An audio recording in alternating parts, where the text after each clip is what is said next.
Yepto 40. Disfruta con nosotros una buena taza de café.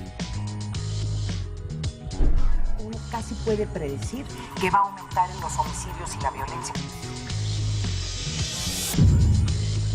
Es que ahí está también hospedado un líder del cártel del Golfo. Entonces realmente iban sobre él. Nuestra cifra negra en periodos vacacionales, si bien ha bajado, no deja de ser significativa. El debate internacional entre Occidente está precisamente basado sobre el tema de la inequidad de ingresos. Mejor debate y un sofisticado análisis. Con la información de primera mano, la degustamos con una buena taza del primer café.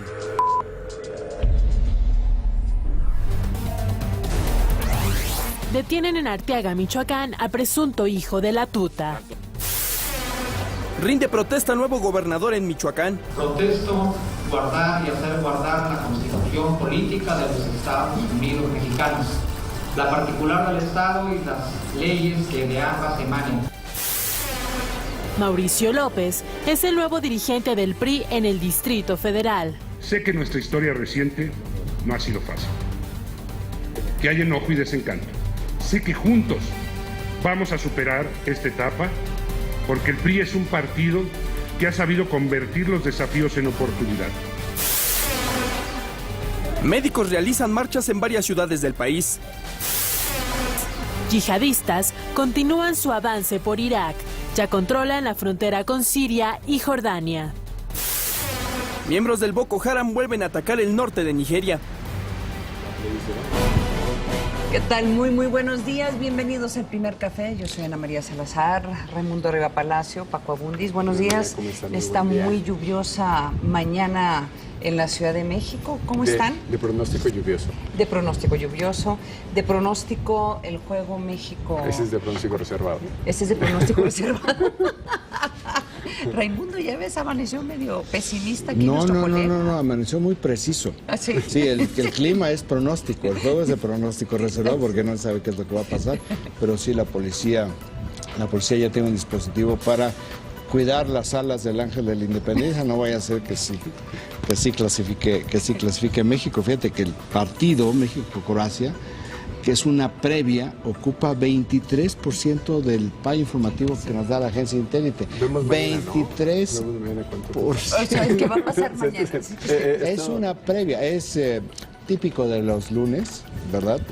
Generalmente la prensa mexicana de los lunes es un poco graciosa, la prensa del Distrito Federal, porque, por ejemplo, 23% es el segundo tema más importante de la jornada. Ahí está. El primer tema, que es de las pocas cosas sustantivas que hay en el PAI informativo, porque tiene algo que es contenido novedoso, es el coordinador del PRD en el Senado, Miguel Barbosa, está pidiendo un periodo extraordinario para esta semana para que se pueda votar, analizar y votar la ley de los partidos políticos. Tiene 25% del país informativo, mencionábamos 23% del Partido de México-Croacia, y luego viene con 20% de los impactos el informe semanal de la Secretaría de Hacienda, que no dice absolutamente nada nuevo, salvo que, insiste, se observa una recuperación económica con el 15%, y me salto al último PAI,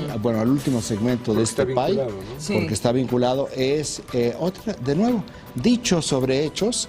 El Centro de Estudios Económicos, Sociales y Políticos del Sector Privado dice que, bueno, pide fortalecimiento del mercado interno. No hay ningún dato dentro de esta solicitud que tiene el CESP para poder, digamos, darle un poco más de sustancia. Asume que ya están hechos los diagnósticos, ¿no? Sí, no es una crítica ni al CESP ni a la Secretaría de Hacienda.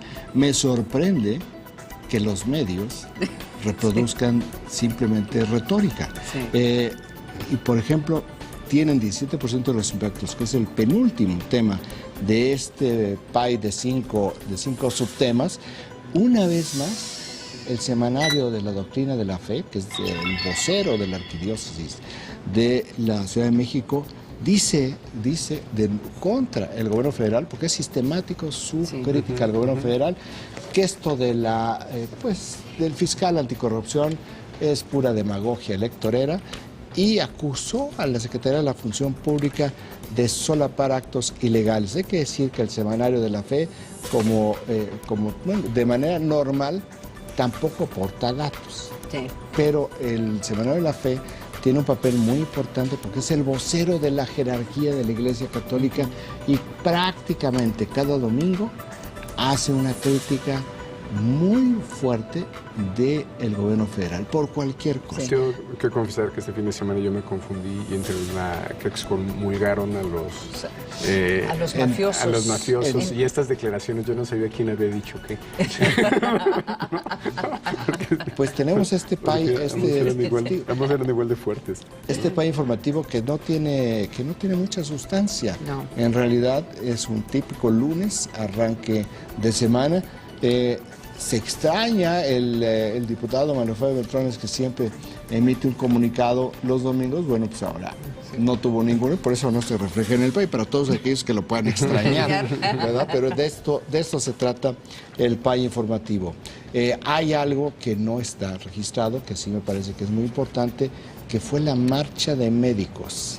Sí, marcha de médicos en la Ciudad de México, una marcha, pues digamos, si no masiva, sí muy importante, porque lo que están pidiendo es que no se criminalice a los médicos derivado de estas críticas que ha habido, porque se han muerto personas mientras esperan que los atiendan. Dicen, no nos criminalicen. Creo que aquí hay que verlo con mayor cuidado, hay que verlo de manera mucho más desagregada, pero sí me parece que aquí en el fondo hay una crítica al sistema médico en lo general. Que ya algunas primeras planas lo consignan o ya lo señalan, ¿no? Sí. Es decir, hablan más del sistema de salud que propiamente de las marchas. Sí. Bueno, lo vimos al inicio del programa, se ve las imágenes de esta ola blanca de médicos que marcharon pues en varias entidades en el país. Y también el contexto es muy interesante. Están acusando penalmente a 16 médicos por 17, la muerte. ¿No? Creo que son 16. Ese es el movimiento. Sí. Soy 17. Soy 17. Por la muerte de un muchacho que tenía diabetes, obesidad mórbida.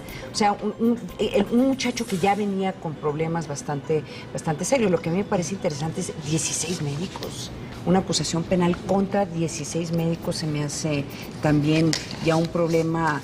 Uno lo entendería, 2 o enfermeras, pero 16 médicos ya es un problema de sistema, ¿no? Cuando ya estás acusando a tantos médicos y haciéndoles una denuncia penal. Nos vamos a portadas. ¿Cuáles de las portadas quieren resaltar esta mañana? Universal creo que habría que rescatar, porque es una entrevista que me parece que puede dar mucha luz sobre lo que está pasando con las reformas en el país. La que da nuestro exsecretario de Hacienda, exsecretario de Gobernación, ex canciller José Ángel Gurría, hoy pues preside la OECD, donde dice que las reformas darán fruto en 3 años. Creo que muy ilustrativo y viniendo de él también. Bueno, pero también José Ángel Gurría ha sido, yo creo, el de los porristas más importantes de este gobierno. O sea, ha apoyado a... Pero esto no es precisamente una buena nota para muchos. Pues yo creo, no, al contrario. Por eso es tan interesante las declaraciones de José Ángel Gurría. También en lo Universal sí vale la pena resaltar este tema del robo de... lo que dice la portada es roba 29% las gasolineras en el país. O sea, que casi si tú vas a una gasolinera a llenar tu tanque, hay una tercera parte de posibilidades de que no te estén cobrando lo que deberían de cobrar, y eso resalta también, y es interesante el momento en que surge, porque se va a empezar a debatir más a fondo la reforma energética, y esto va a afectar posiblemente este tipo de actividades si se abre a que puedan empresas extranjeras instalar gasolineras en México. Ahora no sé si va a ayudar o va a crear más problemas, pero la idea debería de ser si hay más competencia. Pero no es el robo a las gasolineras, es lo que roban las gasolineras. No, por eso estoy diciendo, o sea, que si hay más empresas extranjeras que vienen de fuera, pues la idea sería que uno tendría más opciones de dónde escoger para que no te estén robando cuando vayas a llenar un tanque. Ese es el tema de la Profeco. Exacto. Que te venden litros de 900 mililitros. Varios medios, vamos a decir, están registrando en sus portadas la elección del nuevo presidente del PRI, del Distrito Federal, Mauricio López, que era hasta la semana pasada el coordinador de asesores del secretario de Gobernación, Miguel Ángel Osorio Chong, y que viene de una larga carrera de política en el Distrito Federal en el equipo de dos mujeres que arruinaron al PRI en el Distrito Federal, Beatriz Paredes y María de los Ángeles Moreno, en el acuerdo... Bastante incendiaria la declaración. En la negociación que hubo, pues no pudieron limpiar completamente dentro del PRI todo lo que significaba su anterior líder, Cuauhtémoc Gutiérrez de la Torre, y en el pacto político que se logró para mantener la estabilidad y yo creo también fuerza electoral en la Ciudad de México, quedó como secretario general una persona que es incondicional de Gutiérrez de la Torre, que es Tonatiuh Gutiérrez. A mí me parece que es interesante el análisis de la nominación de Mauricio, porque habla de el otro tipo de prismo que resistió el embate del perredismo cuando tomó la Ciudad de México y que es de los cuadros jóvenes, ¿no? O en su momento empezó como joven, ahora yo creo que es un profesionista, analista adulto, pero sí me llama la atención porque creo que generó consensos dentro de... Sí, no es muy improvisado. No, es interesante que aquí el secretario de Gobernación, que no tenía tanta mano en la política electoral, pues está ya colocando a sus piezas en lugares claves. Y alguien que entiende muy bien de temas electorales. Ya preparando el terreno para las elecciones federales del próximo año. Que no hay que perder de vista muchos de los movimientos que se están dando en los partidos políticos están directamente relacionados con el 2015, que es la primera estación rumbo al 2018. Así es, bien ese nombramiento, yo creo por el PRI, por la señal que está mandando. Del Excelsior quisiera rescatar una nota que ya hemos revisado aquí antes, Niños en Éxodo. Este fin de semana por primera vez encontré una explicación de esta crisis. Tiene que ver con las políticas migratorias de Obama, donde mandó la señal que niños que hayan llegado o digamos jóvenes a partir de 2007 no serían sujetos de leyes de expulsión. Sí. Y como se está leyendo eso en Centroamérica, eso es un área de oportunidad. Sí, la mayoría, hay que decirlo, la mayoría son niños centroamericanos, un porcentaje altísimo de hondureños, que es lo más interesante. Así es, me parece un artículo muy recomendable en el New York Times Weekly. Y el Financiero trae en portada buenas noticias, siempre es bueno. A veces el Financiero uno lo lee y dice, parece alarma por las malas noticias económicas, pero sí trae en la portada unas muy buenas noticias. Viene en inversión hotelera de más de 11,000 millones de dólares. Impulso turístico, 100 empresas desarrollarán alrededor de 200 proyectos en 2 años. Pues vamos a concluir con buenas noticias, con las portadas del día de hoy. Nos vamos a ir a un corte comercial, no se vaya, mucho más aquí, El Primer Café.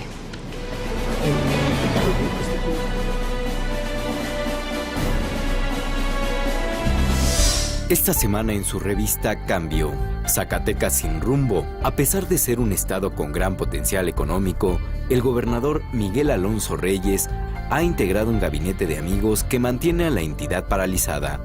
Denuncias de abuso de poder, manejo discrecional de recursos públicos y corrupción ensombrecen la gestión.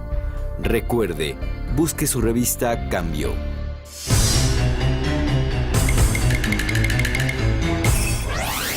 Rezago educativo en México. 1 de cada 3 adultos se encuentra en esta condición. Y 5.5 millones de personas son analfabetas. El dato útil para comentar en el café. Ellos cuentan las historias. ¿Qué es esto? Un mosquete francés de chispa doble cañón. ¿Qué trajo?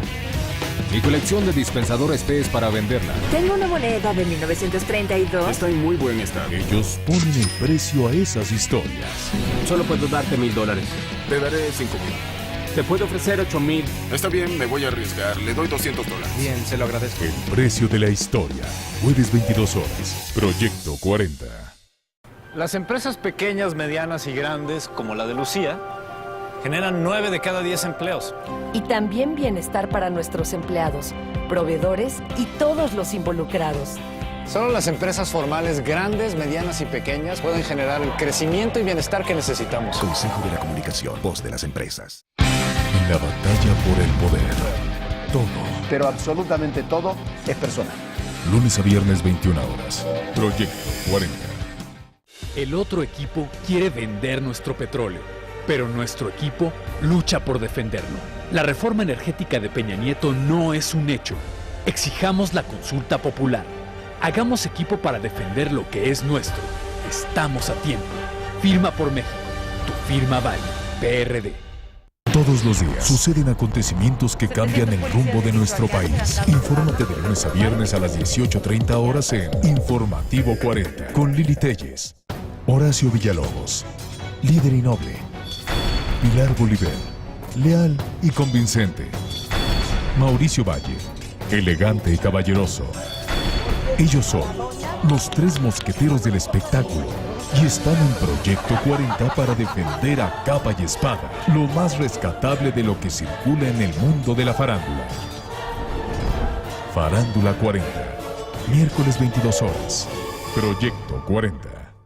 México, capital ecológica del mundo. Representantes de más de 70 parlamentos de diferentes países se reunieron en la Cumbre Mundial de Legisladores este 6, 7 y 8 de junio para discutir propuestas que procuren un consumo más racional de los energéticos, contribuir a resolver el problema del cambio climático y evitar el deterioro de bosques, ríos y lagos. Se firmaron acuerdos que protegerán mejor el medio ambiente en todo el mundo.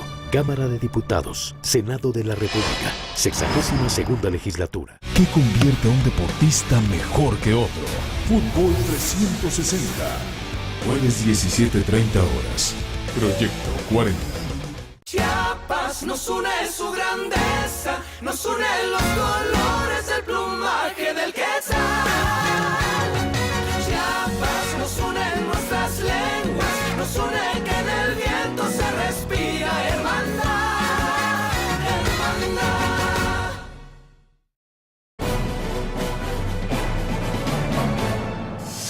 Bélgica derrotó a Rusia 1-0, por lo que se coloca en los octavos de final de la Copa Mundial de la FIFA Brasil 2014. Al minuto 88, Divock Origi anotó el gol triunfador para los Diablos Rojos. El encuentro apenas tuvo un par de llegadas en el primer tiempo y ambos equipos se plantaron en la cancha para defender. La selección de Argelia goleó a Corea del Sur 4-2. Al minuto 25, Slimani abría el marcador. Haliche marcaba el segundo al minuto 28 y al 38 Djabu conseguía el 3-0. Pero Corea del Sur buscaba remontar el marcador y al minuto 50, Hyun-min conseguía la primera anotación para los coreanos. Pero el reloj marcaba el minuto 62 cuando Brahimi ponía el cuarto tras una gran combinación con el jugador Sofian Feghouli. 10 minutos después, Koo hacía el segundo de Corea. Portugal empató a 2 goles contra Estados Unidos. Nani abrió el marcador al minuto 5. Al 63, Jermaine Jones marcó el empate al sacar un potente derechazo que se incrustó en la esquina derecha de la red portuguesa. El 2-1 lo conseguía Clint Dempsey, quien alcanzó a rematar con el abdomen. Cuando parecía que Portugal estaba fuera y derrotado, llegaría Cristiano Ronaldo al minuto 94 con una excelente jugada por la banda derecha enviando un pase a Silvestre Varela, quien hacía el milagro de igualar el marcador. Sin duda los portugueses obtuvieron un empate con sabor a victoria que los mantiene con vida.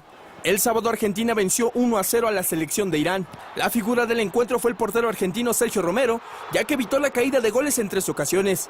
Cuando parecía que el empate estaba escrito a 0, Lionel Messi en una jugada aislada conectaba un verdadero golazo al minuto 92, decretando la victoria y el pase a los octavos de final de la selección argentina. La selección de Ghana le dio una sorpresa a Alemania al darle una gran batalla, a pesar de haber empatado a 2 goles. En el minuto 50 el jugador alemán Götze remataba dentro del área poniendo a Alemania delante en el marcador. 2 minutos después, Andrea Yeu conseguía el empate a 1 con un remate cruzado de cabeza. Al minuto 63 los ganeses conseguían el 2-1 con gol de Asamoah Gyan. Pero el jugador alemán Miroslava Klose empataba el encuentro al minuto 70, luego de una jugada a balón parado. Nigeria dejó fuera de la gesta mundialista a la selección de Bosnia, al derrotarlos 1-0. A los 29 minutos de juego, Peter Odemwingie conseguía el único tanto del partido. A pesar de que Bosnia salió con todo a buscar el empate, no lo consiguieron. Regresamos con nuestros analistas a la mesa de El Primer Café.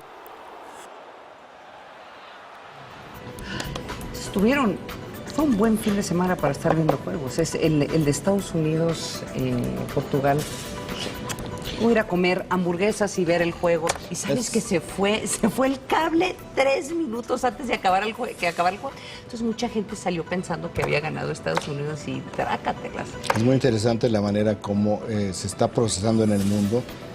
Se están procesando en el mundo los resultados. Sí. Estaba leyendo en el Wall Street Journal el viernes o el sábado una nota diciendo pues cómo los países emergentes están sorprendiendo mucho, sobre todo los americanos, los países emergentes americanos, pero particularmente pues lo que se considera la confederación de fútbol de las más débiles del mundo, que es la CONCACAF, que es la de América del Norte, porque realmente, bueno, Estados Unidos ya vimos, estuvo a punto de pasar ayer, en los 5 últimos segundos le empataron, pero Costa Rica va muy bien. Honduras, no, pero de la CONCACAF. Honduras no está nada bien, pero México puede lograr hoy la clasificación, y también en la parte sur, Colombia, Chile, el propio Brasil, con sus limitaciones, no le ha ido tan mal. También la parte de Argentina, que aunque sufrió muchísimo, pero al mismo tiempo están ese tipo de equipos. Como equipos como Irán, que por poco le gana a Argentina, equipos también como Ghana, que lo acabamos de ver en este juegazo que dio ante Alemania. Y aquí uno dice, bueno, ¿por qué los equipos, las selecciones de los países industriales están teniendo tantos problemas? Ya nos podríamos meter aquí a hacer sociología o no, pero no es el tema, pero es una pregunta que deberíamos de tener alguna respuesta para el final del Mundial. Bueno, pues todo el mundo va a estar viendo el día de hoy qué sucede con el juego de México-Croacia, y de hecho para conocer sobre la asistencia que se le está dando a los mexicanos que están en este momento en Brasil, le agradecemos que nos acompañe Reina Torres Mendívil, la directora general de Protección a Mexicanos en el Exterior. Que bueno, oye, gracias por acompañarnos esta mañana, Reina. Cuéntanos cuáles han sido las novedades de tantos connacionales que en este momento pues están disfrutando el Mundial. Gracias a ustedes por la oportunidad de comentar este tema. Efectivamente tenemos un operativo desde el inicio del Mundial, es más, desde antes. Tuvimos el inicio de una campaña un poco de lo que llamamos nosotros protección preventiva, tratando de informar a la gente sobre distintos aspectos de su viaje a Brasil que pudiera ser de utilidad para evitar justamente que se metieran en situaciones de crisis o de conflicto. Parte del esfuerzo ha sido, y que yo creo que es la labor más sencilla que estamos haciendo y que aún así implica un buen operativo, es la emisión de pasaportes. De entrada, por ejemplo, en el primer partido, que hubo una lluvia tremenda, pues mucha gente llegó con su pasaporte casi destruido, pues por haber estado expuesto al clima, ¿no? Entonces, se han emitido muchos pasaportes. Hay un par de personas pues que se han metido en problemas, cuestiones de desorden público, etcétera, etcétera, y que los 3 consulados móviles y nuestras 3 oficinas fijas han estado pues muy atentas para sacarlos. Y por supuesto la tragedia del barco, ¿no? Del connacional que brincó del barco y que pues ahí mismo dentro del transporte del barco teníamos nosotros a 2 personas de la oficina de protección que fueron destinadas pues para dar seguimiento a todo lo que sucediera ahí y asistir a los connacionales que están dentro de la embarcación. Y pues bueno, con la asistencia de ellos es que se pudo contactar oportunamente a la familia, informarla, etcétera, etcétera. Reina, buenos días. Raimundo Rivapalacio te saluda. ¿El cuerpo de este joven ya se repatrió? No ha sido encontrado todavía, Raimundo. No ha sido encontrado. Entonces todavía ¿se suspendió ya la búsqueda o se mantiene la búsqueda? ¿Ustedes saben algo sobre esto? El protocolo indicaba que, bueno, va marcando, o sea, cuando suceden estos casos, pues hay todo un protocolo internacional que debe de seguirse. Entonces, en un primer momento, la embarcación se detiene y ellos mismos inician la búsqueda. Después ya hay otro periodo más en los que intervienen otro tipo de autoridades. Las autoridades brasileñas han estado cooperando de la manera pues más oportuna con nosotros. La embajada tiene muy buen contacto con la Armada brasileña a través de nuestro agregado naval también. Entonces se va a extender un poco más el periodo normal de búsqueda. Entendemos pues que este es un tema muy sensible para la familia y la familia nos ha mostrado interés en que la búsqueda se lleve pues por el mayor tiempo posible, ¿no?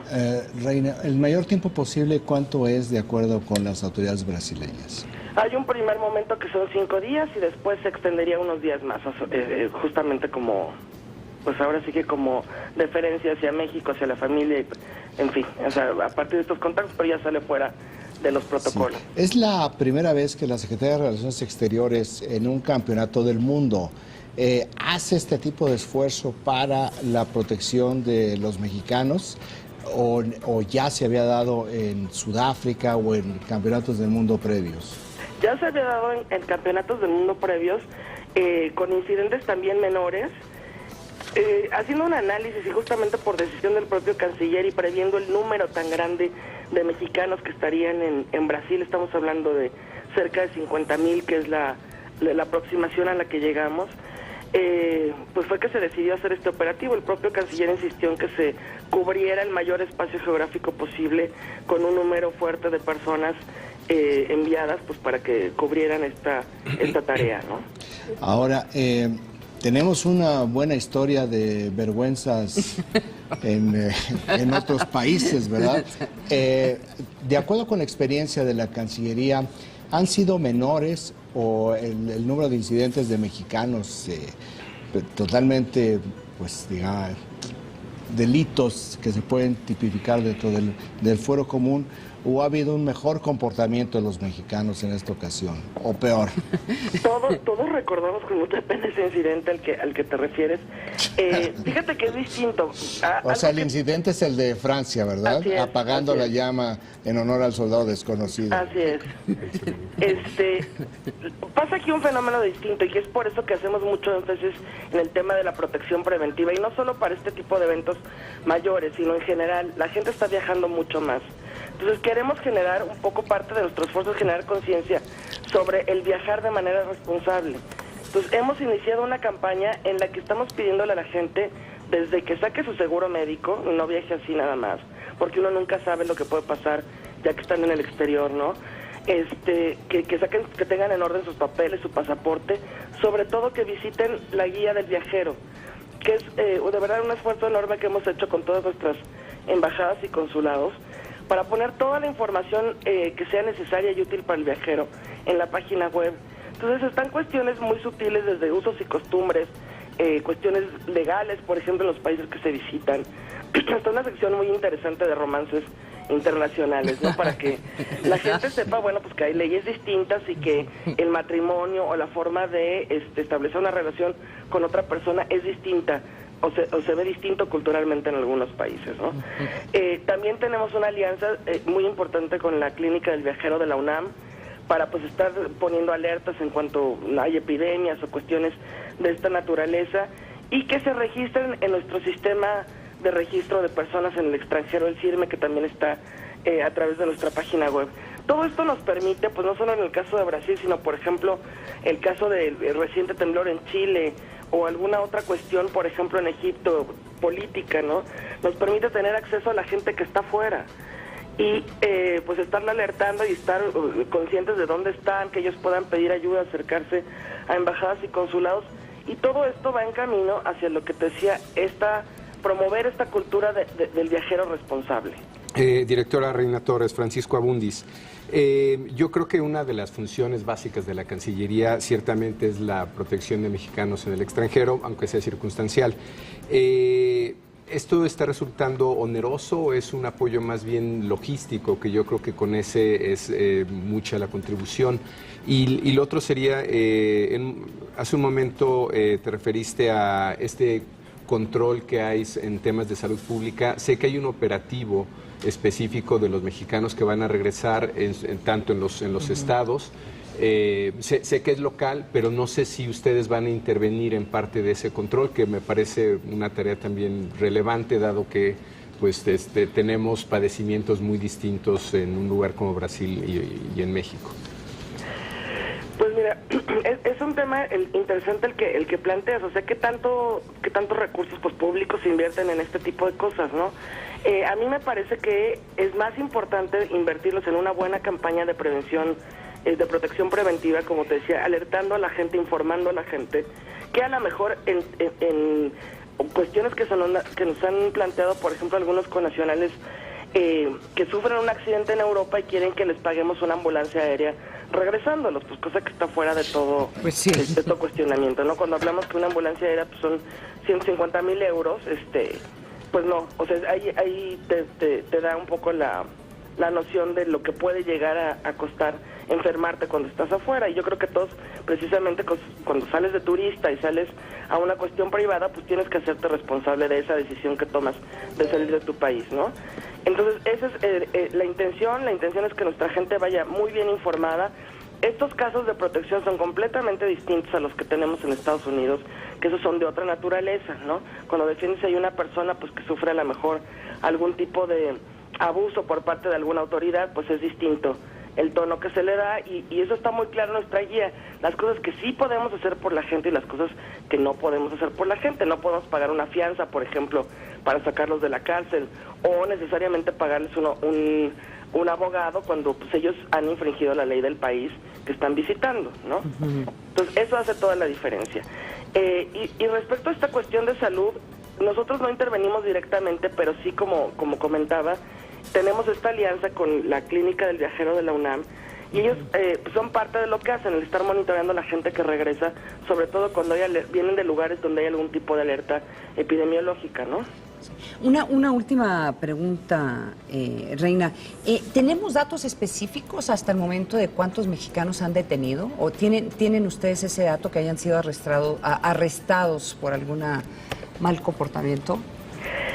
Sí, no te lo tengo ahorita listo y me da mucha pena, pero sí tenemos el dato, incluso de cuántos pasaportes, se los podríamos hacer llegar a lo mejor después, si es de su interés, pero el tema de los arrestos han sido mínimos, ¿eh? Okay. Se han dado a conocer varios y yo lo he visto ya en algunos medios, pero ha sido mínimo. La mayoría de los casos han sido de pasaportes extraviados, sí, o ese tipo de cuestiones, ¿no? Maltratados, en fin.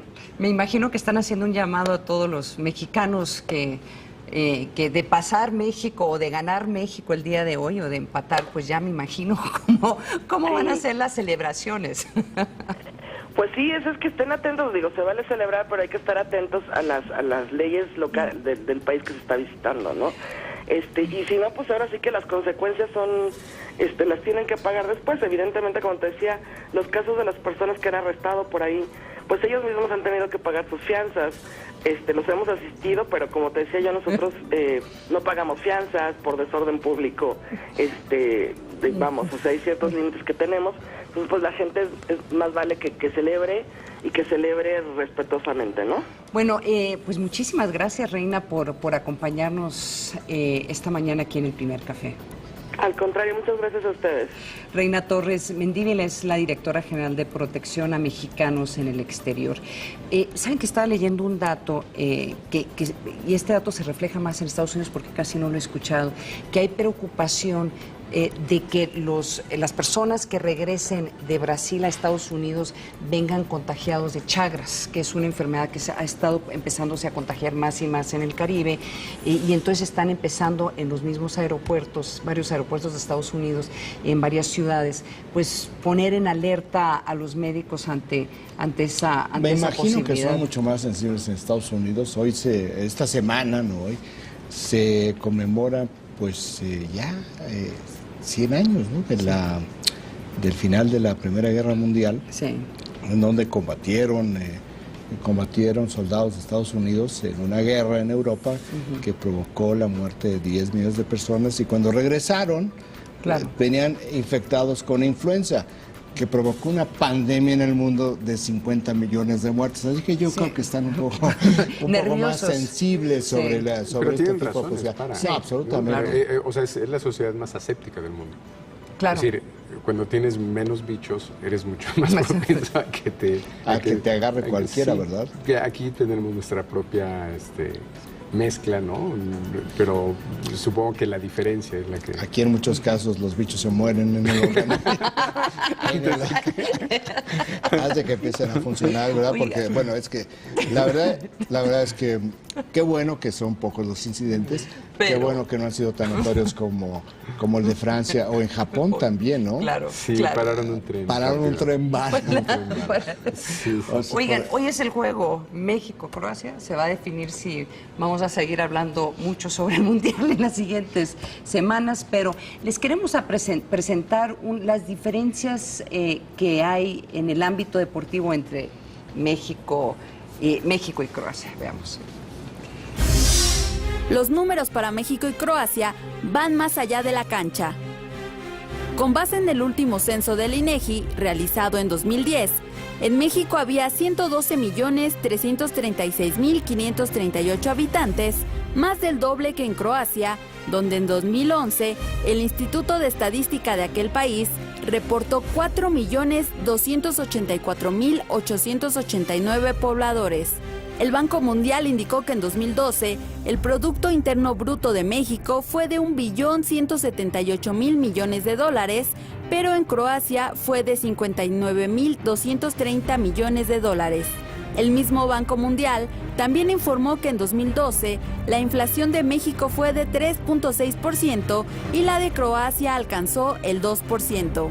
Por otro lado, el nivel de ingresos en Croacia se clasifica como alto y en México se catalogó como mediano alto. A su vez, datos de la CIA indicaron que hasta 2011 la población croata se reportaba como pobre, mientras que en México las cifras de pobreza se elevaron al 52.3%.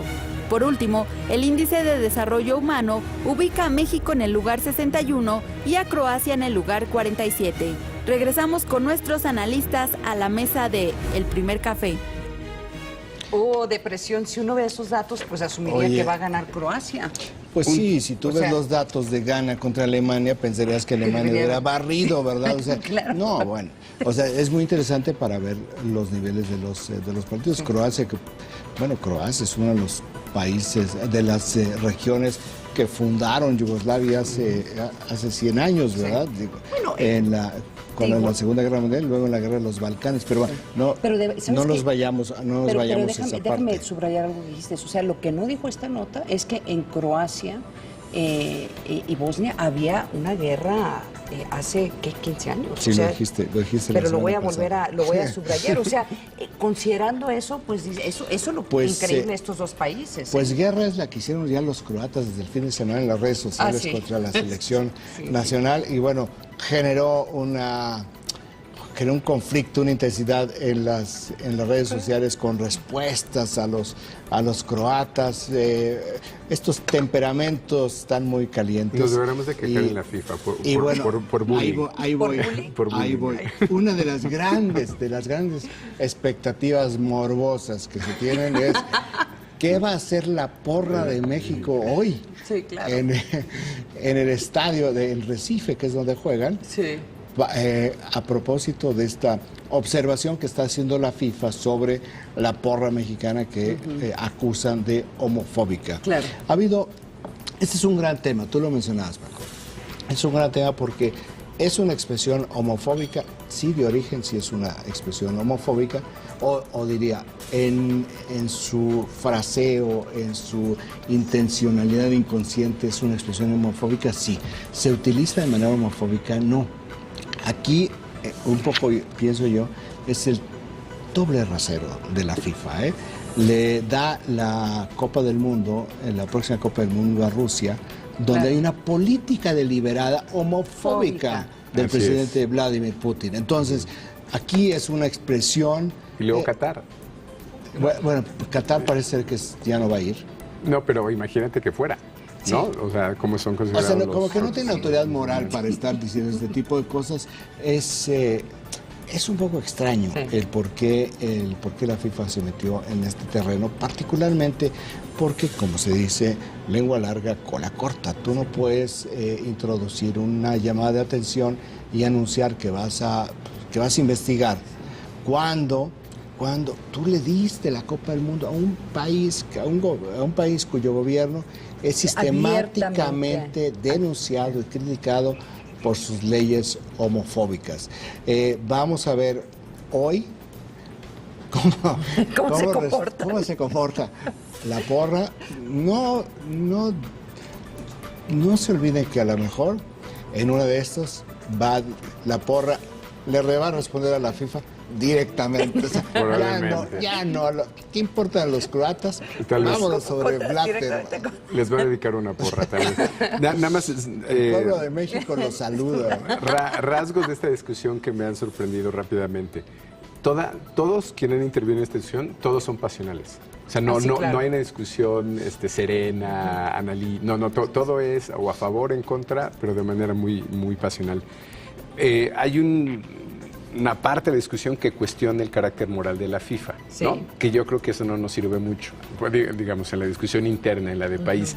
Y lo que me gusta de la de país es que los argumentos culturalistas de esto es una expresión y es nuestra es nuestra contribución al mundial, pero creo que al final se reduce a son chistosos los argumentos. Si el significado ya trascendió o no la connotación que tiene que ver con la homosexualidad. Creo que ahí es donde se centra la discusión. Esto ya significa tiene otra acepción. Tú te refieres a sujetos, te refieres a una pelota. Te refieres a lo caliente del café. O sea, no tiene... Es un adjetivo calificativo que está pasando a ser sustantivo. Creo que es ahí donde está la discusión. Pero cuando uno ve, por ejemplo, este debate que tiene que ver con ataques raciales, o sea, comentarios racistas en los juegos, básicamente está lo mismo. O sea, ¿en qué momento un plátano se vuelve un tema racial? Bueno, cuando se lo tiran al jugador de Brasil, pero también me parece clarísimo. Pero también, o que estén haciendo cuando le están haciendo una imitación de mono a un entonces, jugador. Ustedes son un buen ejemplo de cómo esta discusión es absolutamente pasional. Pero por eso te estoy diciendo, o sea, la FIFA decidió que iba a agarrar la interpretación y no la palabra en sí, o sea, cómo lo está interpretando acá, porque a lo mejor una palabra muy similar en otra parte del mundo no tiene esa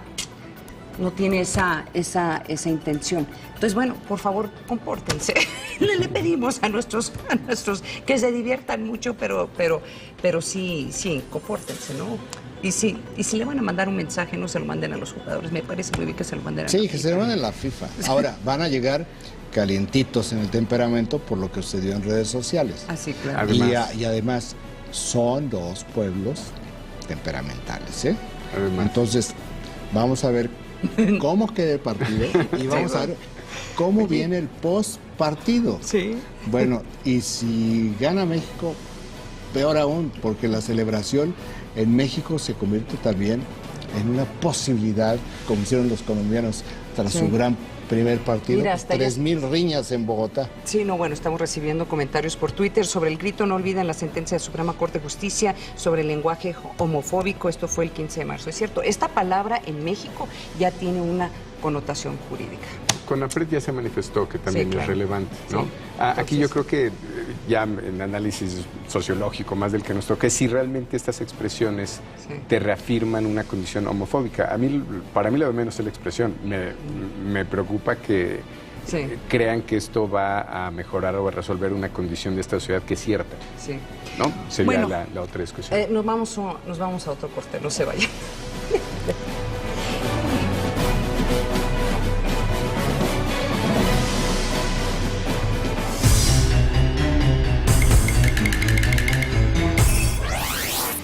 Rezago educativo en México. 10.1 millones de mexicanos no han terminado la primaria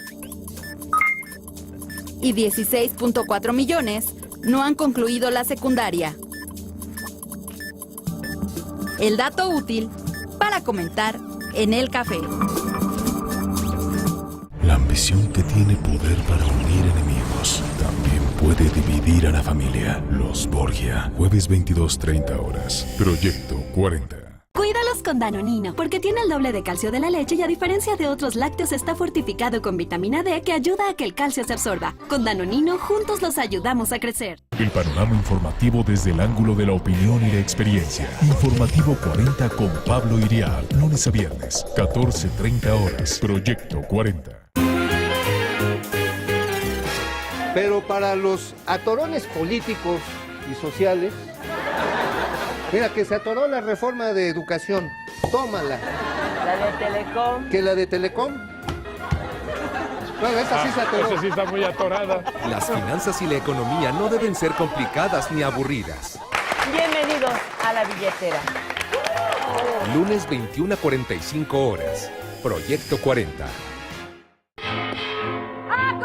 Con la Cruzada Nacional contra el Hambre se han instalado más de 3,000 comedores comunitarios a lo largo y ancho del país, donde niños, mujeres y adultos mayores tienen la alimentación de calidad necesaria para prosperar. La Cruzada ha hecho posible que más de 3 millones de personas estén comiendo mejor.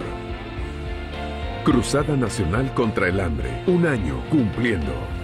Mover a México. Gobierno de la República. Conoce los titulares del día una noche antes. Es la de 8. ¿Cuál es?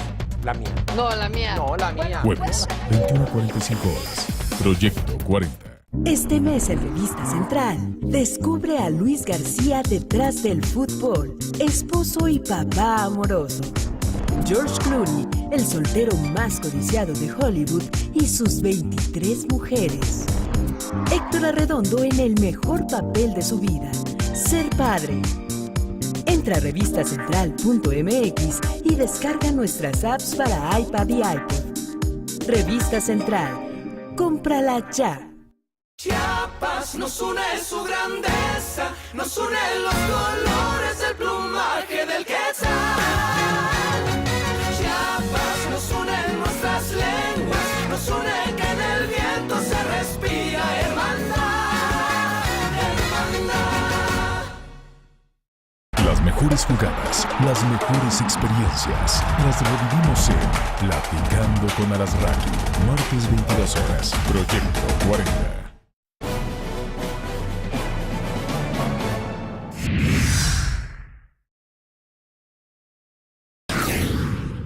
Salvador Jara Guerrero rindió protesta como gobernador de Michoacán. Protesto guardar y hacer guardar la Constitución política de los Estados Unidos mexicanos, la particular del Estado y las leyes que de ambas emanen, y desempeñar leal y patrióticamente el cargo de gobernador que el pueblo me ha conferido. La ceremonia se realizó el pasado viernes en el Congreso del Estado, después de que legisladores locales aprobaran el dictamen que respaldará su nombramiento en el lugar de Fausto Vallejo Figueroa, quien renunció al cargo por problemas de salud. Jara Guerrero hizo un llamado por la reconciliación del Estado. Además, anunció la reestructuración del gabinete de Michoacán. Es el tercer gobernador que ha tenido la entidad desde el 2012. Estará al frente del estado hasta que se renueve la gubernatura en las elecciones del próximo año. Regresamos con nuestros analistas a la mesa de El Primer Café. El actual gobernador de Michoacán, Salvador Jara Guerrero, procede de un ámbito totalmente académico. Hasta hace unos días, se desempeñaba como rector de la Universidad Michoacana de San Nicolás de Hidalgo, institución de la cual es licenciado en Ciencias Físico-Matemáticas. Además, cuenta con una especialidad en Física Experimental por la Universidad de California en Berkeley. Es maestro en Tecnología Educativa por el Instituto Latinoamericano de Comunicación y maestro en Filosofía de la Cultura por la Universidad Michoacana de San Nicolás Hidalgo, así como doctor en Filosofía de la Ciencia por la UNAM. Fue profesor visitante en el World College West, en los Estados Unidos, de igual manera que en la Universidad La Sapienza de Roma y la Universidad Autónoma de Barcelona. En su trayectoria destaca la publicación de más de 100 artículos y 10 libros. Ha impartido más de 300 conferencias a nivel nacional e internacional. Forma parte de varios grupos de evaluación académica de la CONACYT y la SEP. Y fue director fundador del Consejo Estatal de Ciencia y Tecnología del Estado de Michoacán. Regresamos con nuestros analistas a la mesa de El Primer Café. Oigan, esto es un extraordinario experimento. No sé a qué conclusión vamos a llegar, pero la apuesta es irle a un personaje que tenga poca experiencia política y mucha experiencia en otras áreas. Bueno. Que le están esperando que no solamente el haber dirigido una universidad, sino esa visión del mundo, haber viajado, haber escrito 12 libros, aunque no tenga nada que ver con gobernanza, le permita tener una capacidad de poder gobernar uno de los estados más complejos que tiene México en este momento. Fue un poquito más diferente el proceso de selección de Salvador Jara. Hubo una terna, donde él estaba, y también estaba Víctor Silva, el delegado de Sede Sol en Michoacán, y Carlos Castellano, que es el secretario de Seguridad Pública. El delegado de Sede Sol era un hombre directamente del secretario de Gobernación, era la propuesta del secretario de Gobernación. El secretario de Seguridad Pública era la propuesta de Alfredo Castillo, el comisionado federal, que por cierto lo vimos de una manera bastante sorprendente en una de estas imágenes atrás de Salvador Jara, lo cual no es una buena señal en términos de semiótica política, que tenga que ir respaldado por el comisionado de Seguridad y Desarrollo Integral en Michoacán, pues te habla que se va a renovar esta crítica que hubo desde que llegó Alfredo Castillo a Michoacán, de que era el sí, nada más aquí. Esto se puso sobre la mesa, se puso esta terna con las fuerzas políticas de Michoacán la semana pasada en la Ciudad de México, y el PAN y el PRD dijeron Salvador Jara. ¿Por qué razón? Porque lo que no querían era otro priista. Salvador Jara pues viene de una formación de izquierda progresista, mucho en el ámbito, digamos, en el perímetro de influencia del ingeniero Cuauhtémoc Cárdenas, pero los michoacanos no lo recuerdan muy bien como rector de la Universidad Nicolaita. Esto también hay que señalarlo. Ha habido serios problemas internos en la Universidad Nicolaita durante su gestión en la universidad. Él es más que gobernar, no va a gobernar. O sea, es realmente quien puede de alguna manera administrar y mantener una relación con todos los actores políticos, agentes económicos y organizaciones sociales durante el escaso año que queda en el gobierno, mientras que él realmente, la parte política, pues ya vimos que no la manejan en Michoacán, que se maneja desde el centro, tanto en materia de seguridad como también en la manera como de articulación de todos los actores. Y con este perfil sería prácticamente darlo por hecho. Sí, y una persona que si el PAN y el PRD dicen, bueno, preferimos ir con ellos, pues ya tienen cuando menos vasos comunicantes y líneas de comunicación que permitirán llegar a un proceso electoral, sería la hipótesis, de una manera menos tensa de como se estaba dando. ¿No? También este fin de semana elementos de la Policía Federal detuvieron a Uber Gómez Patiño, quien es identificado como presunto hijo de Servando Gómez Martínez, alias La Tuta. Su captura se realizó en el municipio de Arteaga, esto es en Michoacán. El sospechoso fue puesto a disposición del Ministerio Público Federal. Se espera que hoy por la noche se defina su situación jurídica. Arteaga es donde las autoridades tenían identificada la residencia de Servando Gómez, que hace ya tiempo dejó Arteaga y se fue a vivir a unas cuevas en Michoacán. ¿Pero es su ciudad de origen? No, él es de Guerrero. Estudió ahí, ¿no? Él estudió ahí, sí, pero él nace en Guerrero, en la Tierra Caliente de Guerrero, y se va hacia Tierra Caliente de Michoacán, y ahí es donde hace toda esta formación. Ahora, estamos viendo, y esta es una demostración muy clara, que el cerco en torno a Servando Gómez se está cerrando. No sería sorprendente que en las próximas semanas podríamos ver la detención de Servando Gómez La Tuta, que es el jefe visible de los Caballeros Templarios, y que ya lo han buscado en las cuevas donde cuando viene la ofensiva policial militar del gobierno federal este año, se huye para refugiarse, pero la información que tiene el gobierno federal es que ya salió de las cuevas y se encuentra en alguna ciudad o comunidad de Michoacán. No quieren decir en dónde, me imagino que por las mismas razones de su propia operación, pero sí creen que está cerca la detención de Servando Gómez. ¿Su captura significaría ya el último de los el último de los molcanos michoacanos? No necesariamente. Pero los debilita, Raimundo.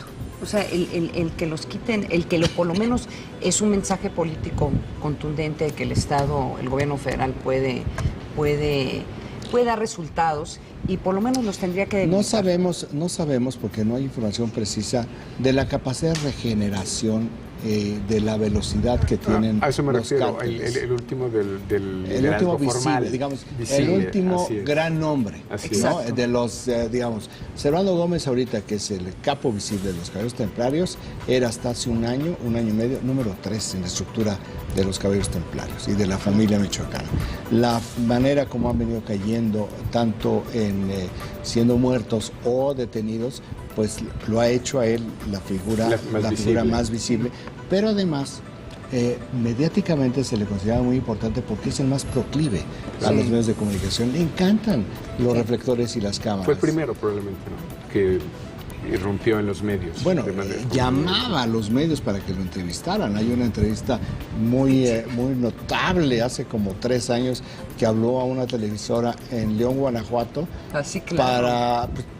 para dar su versión, y bueno, ya vimos la manera como cautiva a la prensa, a corresponsales extranjeros que lo han entrevistado, 2 de ellos que terminan fascinados con Servando Gómez Latú. Sí, le llaman el Breaking Bad mexicano, ¿no? Porque es maestro dedicado a las metanfetaminas.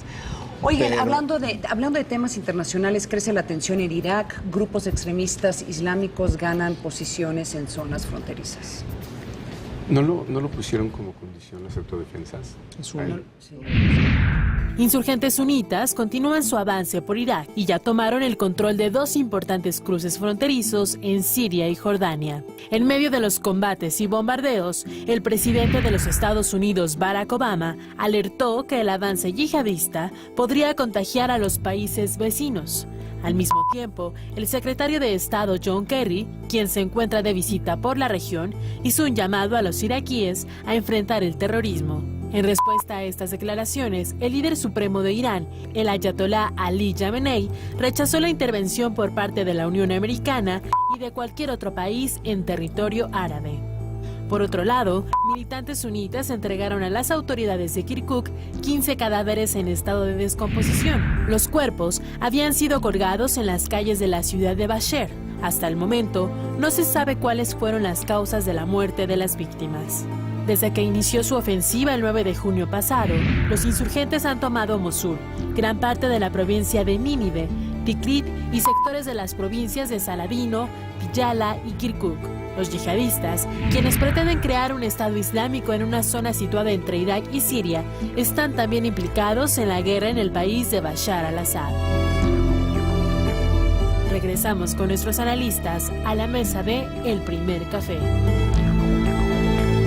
Y ahorita los cables internacionales están reportando que el secretario John Kerry llegó a Irak, llegó a Bagdad sorpresivamente, no lo estaban esperando, para tener conversaciones con el gobierno iraquí. Bueno, ayer el Departamento de Estado dio un briefing y dice con quién iba a hablar, con el primer ministro, con el canciller, también con el jefe del partido chiita, también con líderes de la secta de los sunis. Es decir, está hablando con las partes involucradas, está hablando con el gobierno, y el propósito central, dice el Departamento de Estado del secretario Kerry, es expresar su compromiso total con el gobierno de Irak y fortalecer o cuando menos decir, sigue vigente nuestro acuerdo de cooperación de seguridad. Pero bueno, y la visita a Egipto se tiene que leer en ese contexto, ¿no? Pues, claro, porque están hablando con los países vecinos en el Medio Oriente. En el Medio Oriente, por el lado del mundo árabe, es necesariamente es Egipto, Jordania, que son Jordania es vecino y vecino de Irak, y Egipto es una regionalmente fuerza mucho más estable, militar. ¿no? Bueno, es como el balance. Jordania es el balance en el Medio Oriente. Es como, es un exceso lo que voy a decir, pero refleja la idea. Es como la Suiza en el Medio Oriente. Entonces, esto es lo que está haciendo el secretario de Estado en un país donde lo que está en riesgo es la caída, es Bagdad. Es Bagdad. Y la caída de Bagdad. Y lo que está en riesgo es la recuperación económica.